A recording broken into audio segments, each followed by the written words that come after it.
Дали знаете дека Охридскиот тркалезен ендемичен сунгер представува една од најинтересните реликтни форми на езерото?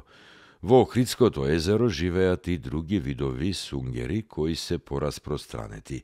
Меѓутоа, овај тркалезен сунгер со латинско име Охрид спонгија ротунда, научниците го споредуваат единствено со ендемичните сунгери во Тивериското езеро на Блискиот Исток и во Бајкалското езеро на Сибир.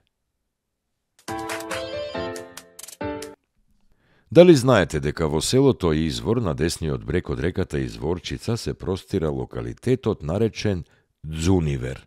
Откриени се куќи со дрвена конструкција испреплетени со прачки, облепени со глина, градени и со покривни конструкции.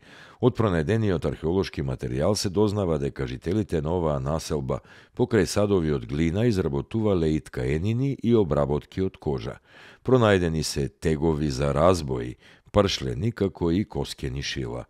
Помеѓу археолошките откритија од населбата во музејската поставка на музеот во Велес доминираат и предметите од камен и кремен што жителите на населбата ги користеле како орудија и алати.